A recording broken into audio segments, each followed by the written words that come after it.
अस्सलाम वालेकुम। Hello hi, कैसे हो आप सब? आई होप आप सब लोग ठीक होंगे। आप लोग देख रहे होंगे हमारे साथ डॉक्टर हुजैफा काजी बैठे हैं और मैं इनका इंट्रोडक्शन शॉर्ट में दे देता हूँ। ये काफी टाइम से हमारे साथ प्रैक्टिस कर रहे हैं और कॉलेज के दिनों से ये हमारे यहाँ प्रैक्टिस भी करते थे और रिसेंटली अभी फिलहाल में अभी भी प्रैक्टिस कर रहे हैं और ऑब्जर्वेशंस ले रहे हैं।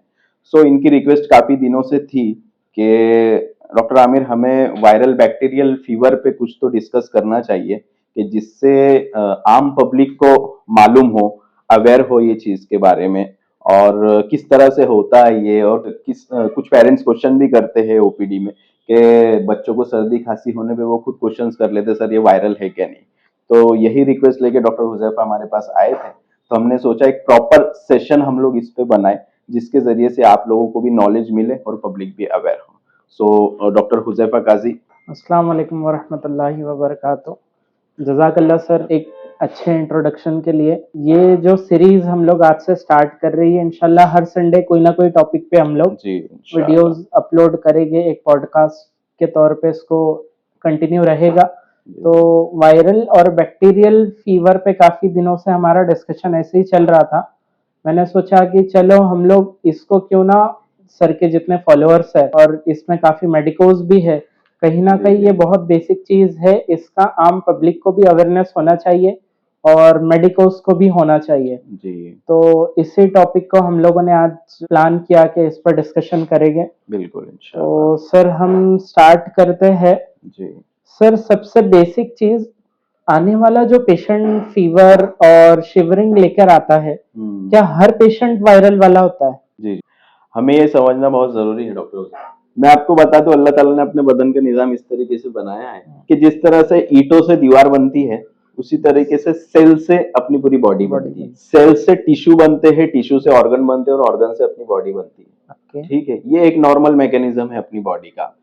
वायरस का मैं एक प्रैक्टिकल में बोलूं तो वायरस एक चोर है। वायरस एक चोर है, ये खुद से कभी भी आपको बीमार नहीं करेगा। ये आपके सेल के अंदर जाके सेल को ब्लास्ट करेगा, अंदर साइटोप्लाज्मा जो फिर सेल मेम्ब्रेन है इसको तोड़कर फिर वहां पे जाके वो चोरी करके वहां पे काम बताता है अपना। ठीक है, मगर बैक्टीरिया ऐसा रहते हैं, बैक्टीरिया खुद गुंडे रहते हैं। बैक्टीरिया की खुद की एक फौज है, उसको सेल की जरूरत नहीं है। बैक्टीरिया खुद एक सेल है, तो वो बॉडी के अंदर जाके वहां पे उसका मैकेनिज्म वो मल्टीप्लाई होना चालू होता है और वहां पे लोकल इन्फेक्शन बनाना चालू कर देता है। तो ये वायरस और बैक्टीरिया के बीच में डिफरेंशिएट मैंने एक प्रैक्टिकली बता दिया आपको। सर और उसको आप स्पेसिफाई कीजिए कि हमको कौन सी कंडीशन में एंटीबायोटिक्स कब देना है, कब स्टार्ट करना है और क्या साइंस एंड सिम्टम देख के हमको एंटीबायोटिक्स स्टार्ट करना है और कौन से सिचुएशन में करना है और किस में नहीं करना है। बहुत सारी, जैसे वायरल आज का हमारा टॉपिक ही है वायरल और बैक्टीरियल। तो वायरल में जैसे हम लोग एंटीबायोटिक्स नहीं बोलते कि एंटीबायोटिक्स नहीं देना, तो सर वो कौन सा पॉइंट है जिसपे हम डिसाइड करें कि इनको बैक्टीरिया है नहीं है, इनको एंटीबायोटिक लगेगी या नहीं लगेगी? तो जब पेशेंट हमारे पास आता है, हमको एंटीबायोटिक से डॉक्टर्स लोगों के लिए जो जीपीस जो अटैच है, हमारे फॉलोअर्स काफी अच्छे हैं, तो उनके लिए मैं बता दूं कि हम लोगों को एंटीबायोटिक कब और कौन सा डालना है पेशेंट को, ये बहुत ध्यान से देखना होगा हमें।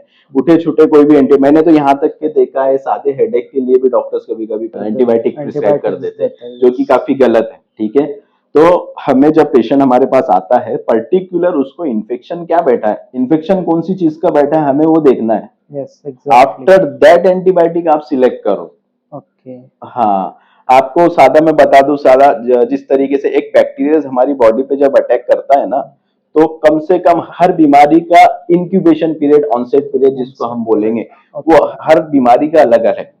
अभी जिस तरह से एक सबका फेवरेट टाइफाइड में बता दूं उसके बारे में कि 7 से 14 दिन लगते हैं बैक्टीरिया को फीवर आने के लिए। हाँ, 7 से 14 दिन बॉडी के अंदर बैक्टीरिया रहता है, तब जाके वो फीवर बिल्टअप करता है बॉडी के अंदर। ठीक है, तब जाके पेशेंट को फीवर महसूस होता है, फैटिकनेस, वीकनेस, माइल्जिया, बंसल वीकनेस, ये सारी चीजें तो मिलती है, मगर फीवर आना जब एक्चुअल में वाकई में टाइफाइड है तो उसको 7 से 14 दिन तो भी लगते हैं फीवर ऊपर आने के लिए। तब जाके आप कुछ ना कुछ आप एंटीबायोटिक उसको सजेस्ट करो। ठीक है, 7 डेज तक वो वीकनेस भी लग रही है ना, तो उसको छोड़ दो, पैरासिटामोल ले वही चलाने का। ठीक है, आफ्टर दैट फीवर लग रहा है तो एंटीबायोटिक आप डालो। ओके उसी तरीके से बात करेंगे अगर हम लोग निमोनिया के बारे में, निमोनिया के बैक्टीरिया ऐसे रहते हैं कि इंक्यूबेशन पीरियड मेरे को जहां तक पता है 3 से 4 दिन 5 दिन इंक्यूबेशन पीरियड उसका है ना। फूड पॉइजनिंग ले लो हम लोग, फूड पॉइजनिंग है तो ऐसा है 6 से 12 घंटे में असर बताना चालू कर देते हैं बैक्टीरिया। आप रात में खाओ सुबह में चालू, उसका इफेक्ट आपको देखने मिल जाएगा फूड पॉइजनिंग में। तो बैक्टीरिया का काम ये है, बैक्टीरिया जब होता है, बैक्टीरिया जब अफेक्ट कर देता है वॉमिटिंग सीवियर होती है। ये वायरल में नहीं होता ज्यादातर, वायरल कब होगा जब बहुत ज्यादा आपके प्लेटलेट नीचे गिर रहे तब आपको वॉमिटिंग दिखेंगी। वो वायरल फीवर कब दिखता है तो डेंगू हो गया, चिकनगुनिया, ये वायरल फीवर्स हो गए है ना, कोल्ड फ्लू ये वायरल फीवर। बैक्टीरियल क्या होता है फिर निमोनाइटिस, टॉन्सिलाइटिस, फिर एब्डोमिनल कुछ इन्फेक्शन बैठ गया, फिर उसके साथ यूटीआई हो गया, टीबी हो गया, कोलेरा हो गया, डायरिया हो गया, ये सारी चीजें जो है बैक्टीरिया के अंदर हम लोग।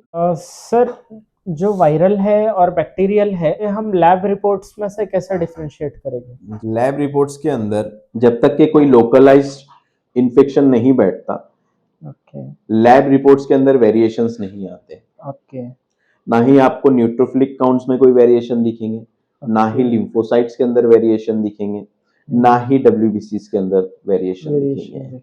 एक वायरल फीवर की हम बात करें तो जनरली कभी कभी वायरल फीवर के अंदर WBCs लोअर चले जाते हैं, ओके प्लेटलेट्स भी लोअर चले जाते हैं। तो ऐसा कौन सा है लैब वैल्यूज जिसमें WBC और प्लेटलेट्स नीचे जाते हैं? डेंगू फीवर है जिसमें चिकनगुनिया, डेंगू फीवर है ना, ये सारी चीजें वायरल की तरफ बढ़ती है। मगर जब बैक्टीरियाज आपकी बॉडी में असर करना चालू करते हैं तो आपके बदन की सेना कौन है? WBC, सफेद पेशी, ये आपके लिए काम करना चालू कर देती है। ये आपका एक डिफेंस मैकेनिज्म है जो आपके लिए लड़ता है बैक्टीरिया से। तब जाके हम लोग को WBC बढ़े हुए दिखते हैं, CRP रेज दिखता है ना, ESR दिखते हैं चीजें। ओके सर, कॉम्प्लिकेशंस क्या हो सकते हैं बैक्टीरियल इन्फेक्शन के और वायरल इन्फेक्शन के? कॉम्प्लिकेशंस क्या हो सकते हैं? हुशार इंसान वही जो जल्दी से डॉक्टर को अप्रोच करे। यस 2 दिन से ज्यादा आपको घर पे नहीं रुकना है, क्योंकि इनकेस अगर वो बैक्टीरियल फीवर है तो आपको वो सेप्सिस तक पहुंचा सकता है। सेप्सिस मींस कोई लोकलाइज्ड इन्फेक्शन आपके ब्लड में आ गया, मतलब ये बहुत ज्यादा आपका इन्फेक्शन अब बढ़ गया है। आपने देखा होगा आपके WBC 28,000, 30,000, 35,000, 32,000 इस तरीके से जा रहे हैं। ऐसा समझो कि आपको सेप्सिस बैठ गया है, आपका लोकल इन्फेक्शन अब पूरे ब्लड में फैल रहा है और आपको ये बहुत ज्यादा ये नुकसान पहुंचाने वाला है। आपका पेशेंट बैड भी हो सकता है। बट वायरल के अंदर उस तरीके से नहीं होता, ये घर पे रहकर भी कभी कभी वायरल फीवर्स अच्छे हो जाते हैं। जस्ट आपको एक पैरासिटामोल लेनी है। सर जैसा आपने स्टार्ट में बताया कि 3 दिन तक के हमको पैरासिटामोल लेनी चाहिए जी। सर ऐसी कौन सी कंडीशंस है कि जिसमें हमको इमरजेंसी अप्रोच करना पड़ेगा? इमरजेंसी अप्रोच करना पड़ेगा फीवर विद चिल्स अगर आपको आ रहे हैं। ओके फीवर विद चिल्स आ रहे हैं कभी कभी, ये तो बहुत ज्यादा इमरजेंसी सिचुएशन हो जाती है। चिल्स के अंदर आपका रेस्पिरेटरी भी आपका कॉन्ट्रैक्शन में ज्यादा जा सकता है, मसल्स, तो उसकी वजह से सैचुरेशन ड्रॉप हो सकता है ना। उसके साथ जो है तो अगर ये लोकल आपको कहीं ना कहीं सूजन दिख रही है, पेट में बहुत ज्यादा दुख रहा है, पेशाब में बहुत ज्यादा जलन हो रही है, अंगार हो रही है, उसकी वजह से फीवर भी कंटिन्यूस चल रहा है, तो ये आपकी एक इमरजेंसी सिचुएशन है या फिर अर्जेंसी सिचुएशन जिसको आपको डॉक्टर को अप्रोच करना चाहिए।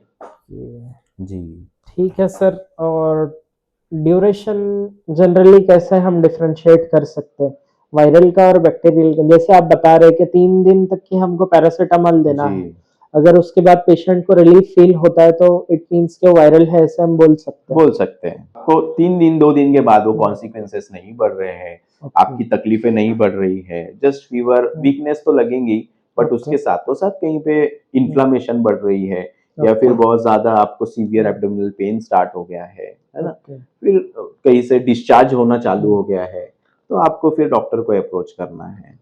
ओके जी सर, बहुत सारे लोग ऐसा करते हैं कि खुद से ही कुछ मेडिसिन ले लेते हैं, जैसे मेडिकल काउंटर से जाके कि मुझे जस्ट बुखार आया है और उसके लिए टैबलेट ले लेते हैं जी। तो उनके लिए आप क्या सजेशन देंगे? क्या वो बेटर है ऐसे ही जाकर ले लेना या फिर डॉक्टर से कंसल्ट करके? एंटीबायोटिक जो है कई प्रकार की आती है और पर्टिकुलर हर बैक्टीरिया की अलग अलग एंटीबायोटिक्स होती है।